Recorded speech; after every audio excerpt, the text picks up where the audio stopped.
Hello mga langga! Welcome again to my mini vlog. Charot! Mga langga, mag-bake naman tayo ngayon ng tinapay.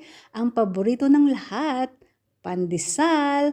Mga langga, bigyan ko kayo ng trivia kung paano ba manatiling malambot ang ating tinapay or pandesal. Ang ginawa ko po ay pinaalsa ko ng 2 oras, tsaka ko po nilagay sa ref ng overnight. Yes, mga langga, overnight. Tsaka ko po binilog-bilog nung umaga at pinaalsa ulit ng 2 oras, kaya po ganyan ang kanyang itsura.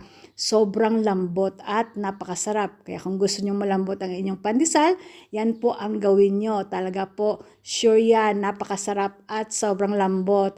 Ayan mga langga, kain po tayo. Look at that, kung gaano po kalambot ang aking pandesal. Yes, thank you all guys for watching. See you! Bye!